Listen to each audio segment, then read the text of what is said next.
Auzubillahi minasyaitonirrajim. Bismillahirrahmanirrahim. Assalamualaikum warahmatullahi wabarakatuh. Bapak Ibu yang sangat kami hormati, salam sehat untuk kita semua dan tetap bersemangat. Rahmat Allah bersama orang-orang yang bersemangat. Bapak Ibu sekalian, kita akan melanjutkan progres daripada latihan atau pembahasan soal-soal kita, Bapak Ibu sekalian. Dan saat ini kita coba lihat progres grup tryout kita. Kita untuk tryout UPPPG ada 4 grup WA, 1 grup Telegram. 4 grup WA tryout UPPPG tahun 2022 dan 1 grup Telegram.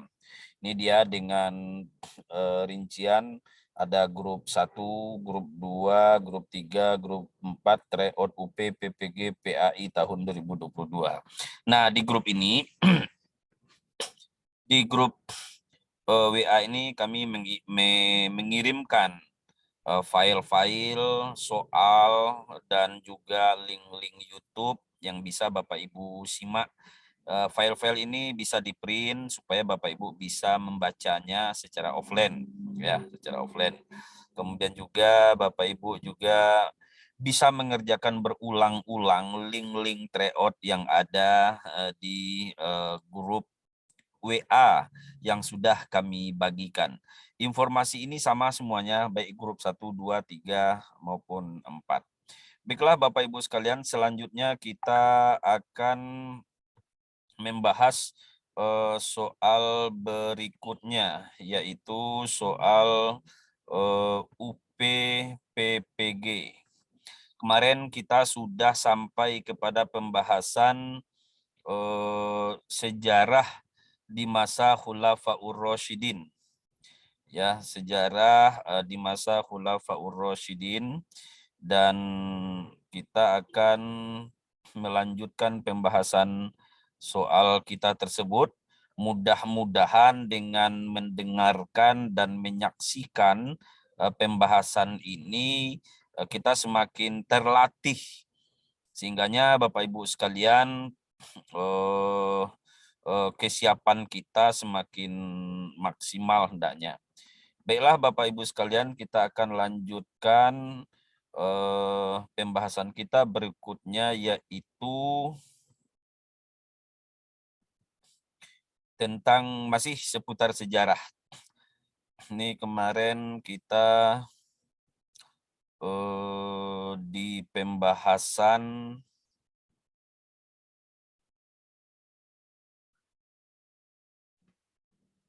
hak dan kewajiban warga negara di pemerintahan khilafah gitu ya. Kemudian lagi perkembangan dakwah dan pendidikan masa Abu Bakar. Nah, kemudian Bapak Ibu sekalian, termasuk prestasi-prestasi Abu Bakar, Umar, Utsman, dan Ali di masa beliau memerintah. Nah, Bapak Ibu sekalian, kita akan melanjutkan aspek sejarah ini, Bapak Ibu sekalian, yaitu terkait dengan kondisi sosial umat Islam pada masa kepemimpinan Utsman bin Affan dan Ali bin Abi Thalib. Bapak Ibu sekalian, di kisi-kisi nomor 20 itu, yaitu disajikan data dan informasi sejarah terkait dengan kondisi sosial umat Islam pada masa kepemimpinan Utsman bin Affan dan Ali bin Abi Thalib. Bapak Ibu nanti harus bisa membedakan kondisi sosial masyarakat tersebut. Jadi bisa membedakan kondisi sosial masyarakat tersebut dengan masanya Ali dan Utsman dibandingkan dengan masanya Nabi Muhammad SAW. Ini ada target jawaban.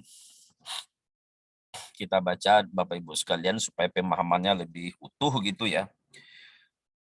Proses pengangkatan Khalifah Ali bin Abi Thalib pengukuhan Ali menjadi khalifah tidak semulus pengukuhan 3 orang khalifah sebelumnya. Ali itu dibaiat di tengah-tengah suasana berkabung atas meninggalnya Utsman. Pertentangan dan kekacauan serta kebingungan umat Islam Madinah. Sebab kaum pemberontak yang membunuh Utsman mendaulat Ali supaya bersedia dibaiat menjadi khalifah. Setelah Utsman terbunuh, kaum pemberontak mendatangi para sahabat senior satu persatu yang ada di kota Madinah, seperti Ali bin Abi Thalib, Tolhah, Zubair bin Awam, Sa'ad bin Abi Waqqas, dan Abdullah bin Umar, agar menjadi khalifah. Namun mereka menolak. Akan tetapi baik kaum pemberontak maupun kaum Ansor dan Muhajirin lebih menginginkan Ali menjadi khalifah. Dia didatangi beberapa kali oleh kelompok-kelompok tersebut agar bersedia dibaiat menjadi khalifah. Namun Ali menolak sebab ia menghendaki agar urusan itu diselesaikan melalui musyawarah dan mendapat persetujuan dari sahabat-sahabat senior terkemuka. Akan tetapi setelah masa rakyat mengemukakan bahwa umat Islam perlu segera mempunyai pemimpin agar tidak terjadi kekacauan yang lebih besar, akhirnya Ali bersedia dibaiat menjadi khalifah. Ia dibaiat oleh mayoritas rakyat dari Muhajirin dan Ansor serta para tokoh-tokoh seperti Tolhah dan Zubair. Tetapi ada beberapa orang sahabat senior seperti Abdullah bin Umar bin Khattab, Muhammad Maslamah bin Maslamah, Sa'ad bin Abi Waqqas, Hasan bin Thabit, Abdullah bin Salam, yang lain itu berada di Madinah tidak mau ikut membaiat Ali. Ibnu Umar dan Sa'ad misalnya bersedia membaiat kalau seluruh rakyat sudah membaiat. Mengenai Tolhah dan Zubair diriwayatkan mereka membaiat secara terpaksa. Akan tetapi riwayat lain menyatakan bahwa mereka bersama kaum Ansor dan Muhajirin lah yang meminta kepada Ali agar bersedia dibaiat menjadi khalifah. Mereka menyatakan bahwa mereka tidak punya pilihan lain kecuali memilih Ali. Nah, salah seorang tokoh yang menolak untuk membaiat Ali menunjukkan sikap konfrontatif adalah Muawiyah bin Abi Sufyan. Nah, ini dia dalam sepanjang sejarah pertentangan itu. Muawiyah bin Abi Sufyan, keluarga Utsman dan Gubernur Syam. Dia keluarga Utsman dan Gubernur Syam. Alasan yang dikemukakan karena menurutnya Ali bertanggung jawab atas terbunuhnya Utsman. Nah, ini alasannya dia. Nah, kondisi sosial politik di masa Ali bin Abi Thalib sebagai khalifah pada awal kepemimpinan Ali tidak stabil karena terjadi pemberontakan di mana-mana. Pemberontakan itu tidak dapat diselesaikan hingga akhir kepemimpinannya. Hingga hal-hal tersebut menyebabkan pecahnya umat Islam menjadi beberapa golongan dan sangat tidak menguntungkan bagi Ali bin Abi Thalib. Di pemberontakan tersebut diantaranya ada perang Jamal, peperangan antara Aisyah dan Abdullah bin Sabah. Perang Jamal merupakan perang pertama yang terjadi sesama kaum muslimin. Ada perang Siffin. Nah, ini dalam sejarah luar biasa ini Bapak Ibu sekalian. Peperangan antara umat Islam terjadi lagi yaitu antara Khalifah Ali bersama pasukannya dengan Muawiyah sebagai gubernur Suriah bersama pasukannya. Perang ini terjadi karena Khalifah Ali ingin menyelesaikan pemberontakan Muawiyah yang menolak peletakan jabatan dan secara terbuka menentang Khalifah dan tidak mengakuinya. Peperangan ini terjadi di kota Siffin pada tahun 37 Hijriah atau 658 Masehi yang hampir saja dimenangkan Khalifah Ali. Namun atas kecerdikan Muawiyah yang dimotori oleh panglima perangnya Amr bin As yang mengacungkan Al-Quran dengan tombaknya yang mempunyai arti bahwa mereka mengajak berdamai dengan menggunakan Al-Quran. Khalifah Ali mengetahui bahwa hal tersebut adalah tipu muslihat. Namun karena didesak oleh pasukannya, Khalifah menerima tawaran tersebut. Akhirnya terjadi peristiwa tahkim yang secara politis Khalifah Ali mengalami kekalahan. Karena Abu Musa al-Ash'ari sebagai wakil khalifah menurunkan Ali sebagai khalifah. Sementara Amr bin As tidak menurunkan Muawiyah sebagai gubernur Suriah.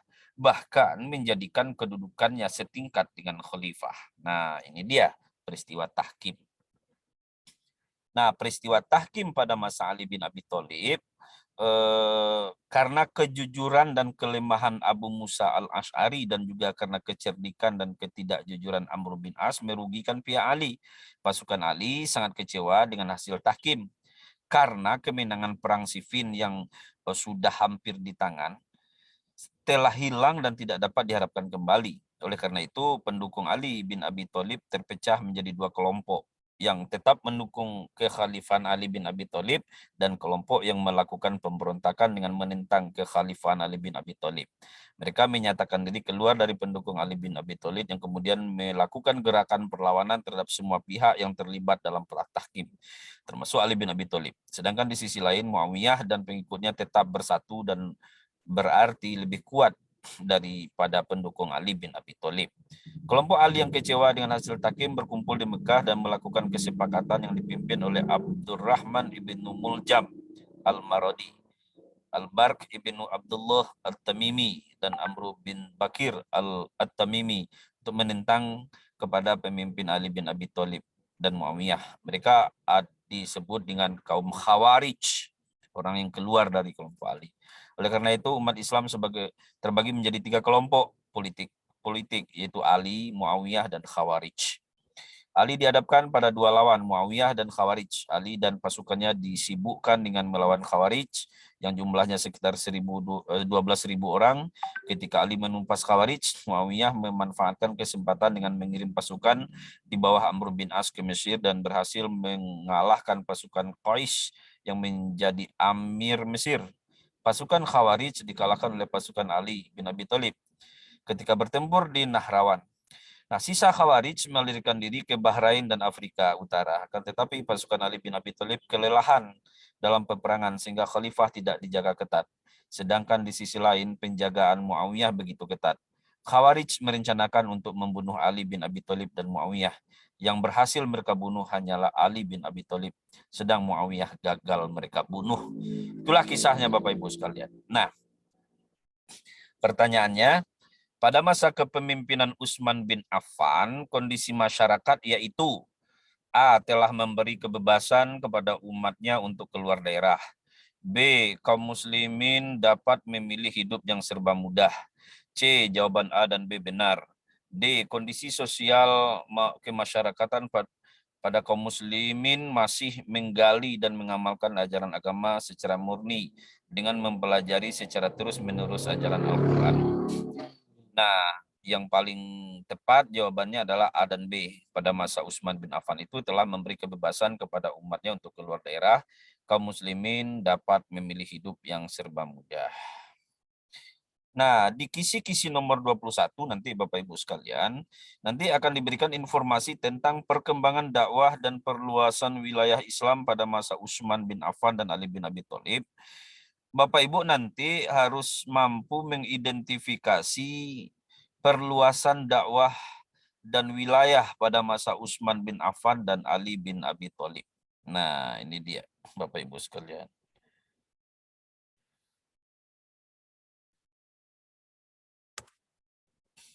Nah, di antara soalnya, prestasi Utsman bin Affan dalam perluasan wilayah kecuali.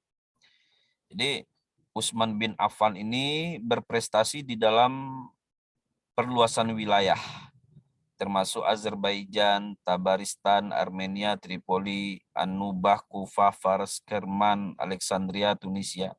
Kecuali berhasil menaklukkan Persia dan Romawi. Itu kecualinya Bapak Ibu sekalian. Kemudian prestasi Ali bin Abi Thalib dalam perluasan wilayah.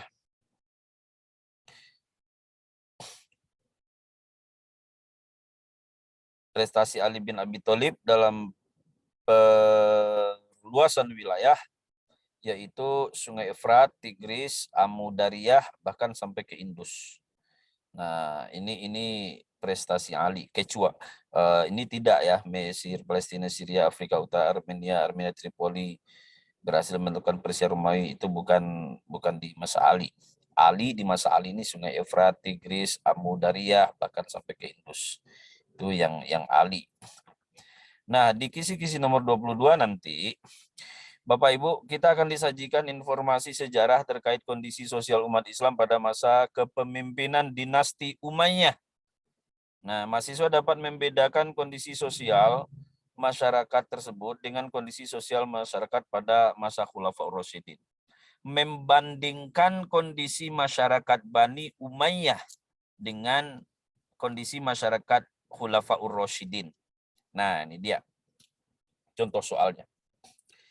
Ini contoh soalnya Bapak Ibu sekalian. Kebijakan-kebijakan berikut ini menjadi fondasi bagi Bani Umayyah. Kebijakan-kebijakan berikut ini menjadi fondasi Bani Umayyah menjadi kuat dan menjadi sumber inspirasi dan motivasi besar bagi kekuatan Bani Umayyah di dalam menata kekuasaan selanjutnya, kecuali mendirikan lembaga Baitul Mal, kecualinya ini. Jadi kebijakan di masa Bani Umayyah itu ini A, B, dan C. Memperluas wilayah Islam di 3 wilayah yang rata-rata subur, Afrika Utara, India, dan Bizantium. Membentuk departemen dan duta, tugasnya untuk mengirim beberapa duta Islam membawa misi Islam ke beberapa wilayah. Cina, India, Indonesia, Bukhara, Tajikistan, Samarkand, Afrika Utara, dan Andalusia. Mengangkat beberapa profesional dalam bidang administrasi keuangan dari orang-orang Bizantium untuk dipekerjakan dan dalam pemerintahan Islam. Nah, ini dia prestasi atau kebijakan di masa Bani Umayyah. Kalau Baitul Mal itu dari zaman Khulafaur Rasyidin udah ada juga.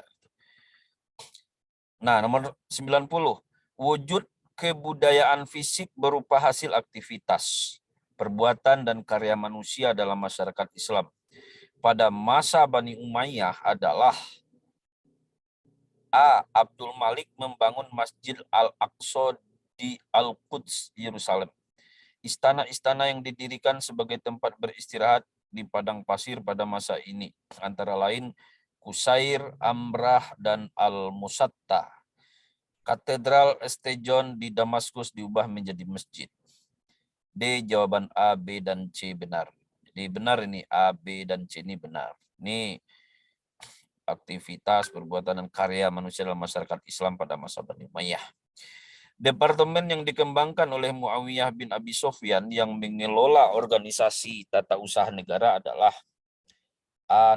An-Nidam Al-Adari, B. An-Nidam Al-Mali, C. An-Nidam Al-Harbi, D. An-Nidam Al-Asyasi. Yang benarnya adalah A. An-Nidam Al-Adari.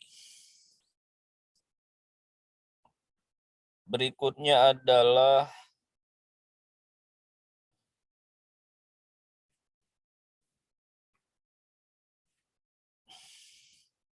mungkin cara bacanya yang lebih tepat, nidamul dari, nidamul mali, nidamul harbi, nidamul asyasi, gitu ya. Kisi-kisi nomor 23. Diberikan data dan informasi sejarah tentang perkembangan dakwah, pendidikan, dan kebudayaan pada masa dinasti Umayyah. Bapak Ibu nanti harus dapat mendeteksi perkembangan dakwah, pendidikan, dan kebudayaan pada dinasti Umayyah. Mendeteksi perkembangan dakwah, pendidikan, dan kebudayaan pada masa Bani Umayyah. Berikut ini adalah perkembangan ilmu pengetahuan pada masa Bani Umayyah di Damaskus, kecuali A. Bidang kedokteran, B. Diniyah, C. Tarikh, D. Filsafat. Kecuali di bidang kedokteran. Jadi pada masa dinasti Umayyah, bidang kedokteran belum begitu berkembang. Pusat pemerintahan dinasti Umayyah terletak di kota Damaskus. Di kota Damaskus ya. Jadi Bani Umayyah, pusat ibu kotanya di Damaskus. Pada masa dinasti Umayyah, sekretaris negara yang mengurusi masalah persuratan adalah B. Katib Ar-Rasail. Nah, jadi ada pilihannya Katib Al-Kharaj, Katib Ar-Rasail, Katib As-Surtah, Katib Al-Qadi. Jawaban yang benar adalah Katib Ar-Rasail. 95. Sikap Umar bin Abdul Aziz setelah menjadi khalifah adalah A. Bergaya hidup sederhana, B. Mengutamakan dirinya, C. Bergaya hidup mewah, D. Mengumpulkan kekayaan. Jadi Umar bin Abdul Aziz itu terkenal dengan hidup sederhana, Bapak Ibu. Bahasa resmi Daulat Bani Umayyah adalah bahasa Arab. Jadi kalau bahasa resmi Daulah Umayyah adalah bahasa Arab. Kemudian kita lanjut terkait dengan nanti diberikan kepada Bapak Ibu data dan informasi tentang perluasan dakwah dan wilayah pada masa Bani Umayyah. Bapak Ibu nanti dapat mendeteksi perluasan dakwah dan wilayah pada masa Bani dinasti Umayyah itu. Ini kisi-kisi nomor 24. Jadi Bapak Ibu sekalian, target jawabannya masa pemerintahan Bani Umayyah itu terkenal sebagai suatu era agresif, di mana perhatian tertumpu pada usaha perluasan wilayah dan penaklukan yang terhenti sejak zaman kedua Khulafaur Rasyidin terakhir. Hanya dalam jangka waktu 90 tahun, banyak bangsa di 4 penjuru mata angin beramai-ramai masuk ke dalam kekuasaan Islam yang meliputi tanah Spanyol, seluruh wilayah Afrika Utara, Jazirah Arab, Syria, Palestina, sebagian daerah Anatolia, Irak, Persia, Afghanistan, India, dan negeri-negeri yang sekarang dinamakan Turkmenistan, Uzbekistan, dan Kirgistan yang termasuk Soviet Rusia. Nah, meskipun kejayaan telah diraih oleh Bani Umayyah, ternyata tidak bertahan lebih lama dikarenakan kelemahan-kelemahan internal dan semakin kuatnya rongrongan dari pihak luar. Ini kita lihat periode pemerintahan dinasti Umayyah di Damaskus. Sempat terjadi kekosongan pemerintahan kekhalifahan Islam setelah wafatnya salah satu Khulafaur Rasyidin, yaitu Ali bin Abi Thalib. Para petinggi pemerintahan di Madinah kemudian mengangkat Hasan bin Ali yang merupakan keturunan dari Ali bin Abi Thalib sebagai khalifah yang baru. Namun Hasan bin Ali merasa tidak siap untuk mengelola pemerintahan sehingga ia menyerahkan jabatan itu kepada Muawiyah bin Abi Sufyan. Tujuan lain dari penyerahan kekuasaan itu adalah untuk mendamaikan dan mempersatukan seluruh golongan umat Islam yang sempat terpecah-pecah. Ini salah satu keluhurnya jiwa seorang Hasan bin Ali gitu ya. Dengan naiknya Muawiyah bin Abi Sufyan, maka dimulailah periode dinasti Umayyah pada masa pemerintahan kekhalifahan Islam. Berbeda dengan beberapa masa kekhalifahan sebelumnya. Dinasti Umayyah kembali menyerukan misi perluasan wilayah. Langkah pertama yang diambil oleh Khalifah Umayyah dalam upaya perluasan tersebut adalah dengan menguasai wilayah Tunisia. Kemudian berlanjut ke wilayah timur dengan menguasai kota Kabul di Afghanistan. Beberapa sumber menyebutkan pasukan dinasti Umayyah sempat beberapa kali melakukan serangan ke wilayah Konstantinopel. Pada masa kekuasaan Abdul Malik bin Marwan, misi ekspansi dinasti Umayyah masih tetap dilakukan. Pada periode ini, pasukan dinasti Umayyah berhasil menyeberangi sungai Oxus untuk menguasai wilayah Bukhara, Khwarezmia, Fergana, dan Samarkand. Bahkan perjalanan penguasaan wilayah oleh pasukan dinasti Umayyah ini dapat diteruskan hingga ke beberapa wilayah di kawasan India bagian barat pada masa pemerintahan Abdul Malik bin Marwan. Bahasa Arab dijadikan sebagai bahasa resmi negara. Kekuasaan dinasti Umayyah kemudian beralih kepada Al-Walid bin Abdul Malik. Nah, yang merupakan putra dari penguasa sebelumnya. Al-Walid bin Abdul Malik memegang kekuasaan tertinggi selama 10 tahun. Sejak tahun 705 sampai 715 Masehi. Pada periode ini, kesejahteraan dan kebutuhan rakyat sangat diperhatikan oleh pemerintah. Ketika itu banyak dibangun rumah sakit, lembaga pendidikan, dan pengembangan berbagai karya seni Islam. Nah, secara umum, masa pemerintahan Al-Walid bin Abdul Malik dikenal sebagai masa kemakmuran dan ketertiban bagi rakyatnya. Pada periode ini pun dinasti Umayyah berhasil melancarkan ekspansi militer besar ke wilayah barat. Pada 711, ekspansi militer ini berhasil menaklukkan wilayah Algeria, Maroko. Salah seorang jenderal paling ternama dinasti Umayyah ini Tariq bin Ziyad berhasil memimpin pasukannya untuk menyeberangi Selat Gibraltar menuju daratan Eropa. Tuh, kisahnya heroik itu, Tariq bin Ziyad. Setelah berhasil mendarat di wilayah Andalusia, pasukan dinasti Umayyah dipimpin Tariq bin Ziyad memfokuskan perhatiannya pada kota Cordova sebagai pusat kerajaan Spanyol. Setelah Cordova berhasil dikuasai, beberapa kota lain di Spanyol dapat dikuasai seperti Toledo, Sevilla. Beberapa sumber menyebut keberhasilan pasukan dinasti Umayyah dalam menaklukkan Spanyol sedikit banyaknya disebabkan oleh dukungan masyarakat lokal yang merasa tertindas oleh pemerintahan kerajaan Spanyol. Nah, pada masa pemerintahan Umar bin Abdul Aziz, dinasti Umayyah kembali berusaha melebarkan kekuasaan di Eropa Barat. Pasukan dinasti Umayyah berusaha menyeberangi pegunungan Pirenia demi mencapai wilayah Perancis. Beberapa kota di wilayah Perancis sempat menerima serangan dari pasukan dinasti Umayyah, di antaranya Poitiers, Bordeaux, dan Tours. Namun, pada pertempuran di kota Tours, pemimpin pasukan dinasti Umayyah gugur. Akibatnya, daya serang pasukan mulai menurun. Oleh karena itu, pasukan dinasti Umayyah pun ditarik mundur untuk kembali ke wilayah Spanyol. Setelah menguasai sebagian besar wilayah Andalusia, daerah kekuasaan dinasti Umayyah di wilayah Eropa Barat telah benar-benar berkembang pesat. Wilayah dinasti Umayyah ketika itu meliputi Kirgistan, Uzbekistan, Turkmenistan, Pakistan, Afghanistan, Persia, Irak, Arab, Palestina, Syria, Afrika Utara, Spanyol, dan beberapa wilayah di Asia Kecil. Setelah pemerintahan Umar bin Abdul Aziz, tampuk kepemimpinan dinasti Umayyah berlanjut kepada Yazid bin Abdul Malik yang berkuasa sejak tahun 720 sampai 724. Pada periode ini, dinasti Umayyah mendapatkan berbagai cobaan politik yang cukup mempengaruhi kemajuan yang telah dicapai oleh penguasa sebelumnya. Nah, banyak masyarakat yang tidak senang dengan pemerintahan Yazid karena merasa lebih mementingkan kemewahan dibandingkan kesejahteraan rakyat.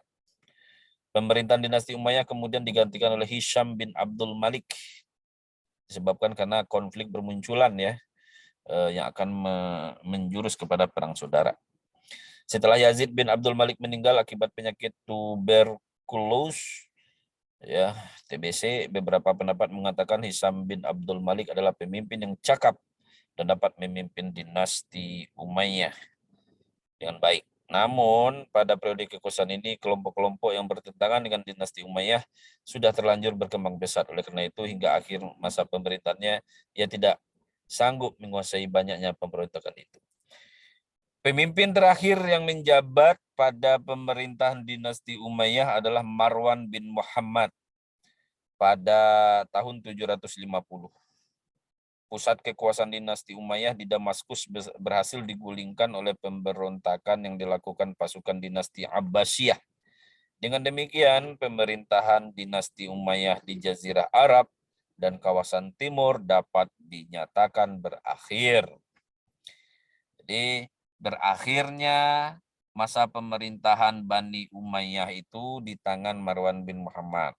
Kemudian habis masa Bani Umayyah, masuklah masa Bani Abbasiyah. Kita masuk ke kisi-kisi nomor 25. Diberikan data dan informasi sejarah tentang perkembangan dakwah dan pendidikan pada masa dinasti Abbasiyah. Mahasiswa dapat membandingkan perkembangan dakwah, pendidikan, dan kebudayaan antara masa dinasti Abbasiyah dan dinasti Umayyah. Nah, dalam upaya memajukan pendidikan dan mengembangkan ilmu pengetahuan, Al-Ma'mun menetapkan kebijakan politik pendidikan sebagaimana digambarkan oleh Philip Kahiti. Apa kebijakannya? A. Mendirikan perpustakaan Baitul Hikmah yang di dalamnya orang bisa membaca, menulis, dan berdiskusi. B. Ilmu keislaman muncul dan berkembang pada masa ini seperti ulumul Quran, ilmu qiraat, ilmu hadis, ilmu kalam, dan yang lainnya, termasuk muncul berkembangnya fikih dan usul fikih dalam 4 mazhab semacam Imam Syafi'i. Yang ketiga, yang C, filsafat, matematika, ilmu alam, metafisika, geometri, aljabar, aritmatika, astronomi, kedokteran, kimia, dan musik. D, penterjemah buku-buku berisi tentang ilmu pengetahuan dari bahasa Yunani, Persia, dan India ke dalam bahasa Arab. Jadi, E jawaban A, B, C, dan D benar. Jadi benar. Inilah kebijakan atau perkembangan ilmu pengetahuan di masa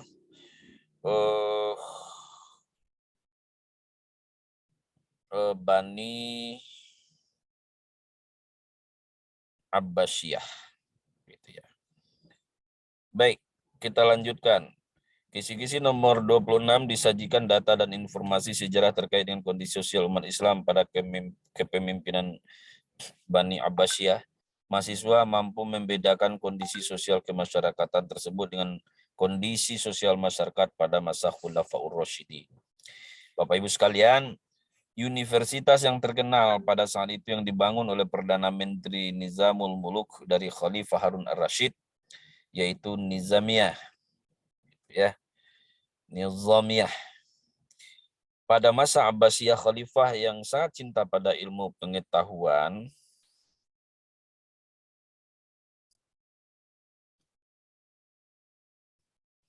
baik belajar maupun dalam hal membangun fasilitas belajar seperti sekolah, perpustakaan, menyediakan guru, dan membentuk gerakan terjemah adalah Khalifah Harun ar-Rasyid. Di masa Khalifah Harun ar-Rasyid ini prestasinya. Mendirikan sekolah, perpustakaan, menyediakan guru, membentuk gerakan terjemah, dan seterusnya. Kemudian faktor kemajuan peradaban dinasti pada Bani Abbasiyah itu di bidang politik, diantaranya pindahnya ibu kota negara dari Al-Hashimah ke Baghdad yang dilakukan oleh Khalifah Al-Mansur. B. Banyaknya cendekiawan yang diangkat menjadi pegawai pemerintah dan pegawai istana. C. Diakuinya Mu'tazilah sebagai mazhab resmi negara pada masa Al-Ma'mun pada tahun 827 Masehi. D. Jawaban A, B, dan C benar. Ya. Kemudian Bapak Ibu sekalian, faktor kemajuan peradaban dinasti Abbasiyah di bidang sosiografi. Ini dia. Faktor kemajuannya di bidang sosiografi, meningkatnya kemakmuran umat Islam, luasnya wilayah kekuasaan Islam, terjadinya asimilasi antar bangsa Arab. A, B, dan C benar. Kemudian pada masa Abbasiyah, khalifah yang berhasil mewujudkan keamanan, kedamaian, serta kesejahteraan rakyat mendirikan Baitul Hikmah yang membangun Majelis Al-Muzakaroh. Mendirikan Baitul Hikmah, membangun Majelis Al-Muzakaroh adalah Khalifah Al-Ma'mun.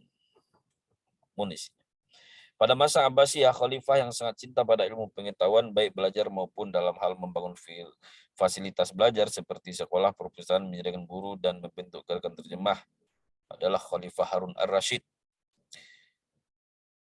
Pada masa Abbasiyah di mana dikenal sebagai masa keemasan Islam, the Golden Age of Islam, terjadi pada masa Khalifah Al-Ma'mun.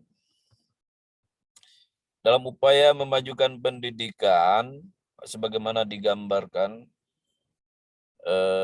dalam memajukan pendidikan dan mengembangkan ilmu pengetahuan, Al-Ma'mun menetapkan kebijakan politik pendidikan sebagaimana digambarkan oleh Philip Kahiti. Ini dia, mendirikan perpustakaan, ilmu Islam muncul dan berkembang, filsafat, matematika, ilmu alam berkembang, kemudian penterjemahan buku-buku berisi tentang ilmu pengetahuan pun berkembang. Itu diantaranya perkembangan ilmu pengetahuan pada waktu itu. Kondisi sosial pada masa kepemimpinan dinasti Abbasiyah itu, ya selama masa kepemimpinannya kehidupan masyarakat berjalan tentram, aman, makmur. Stabilitas politik dalam negeri cenderung aman dan terkendali. Tidak ada gejolak politik dan pemberontakan. Jawaban A, B, dan C benar. Jadi Bapak Ibu, kalau di suatu negara aman negeri itu jadi baldatun toyibah warabun gofur. Jadi kalau dalam satu negeri itu aman, tidak ada pemberontakan, pemerintahnya bagus, maka negara itu akan maju, Bapak Ibu sekalian. Sampai di sini dulu pembahasan kita pada kesempatan ini. Nanti kita akan lanjutkan lagi Bapak Ibu sekalian. Tetap semangat. Wajib lulus PPG tahun 2022. Simak dan tonton videonya sampai tuntas. Dan kita terus latihan-latihan membahas materi dan soal-soal yang akan diujikan. Salam sehat, tetap semangat Bapak Ibu sekalian, kerjakan latihannya. Insya Allah maju dengan persiapan akan lulus dengan kehormatan. Assalamualaikum warahmatullahi wabarakatuh.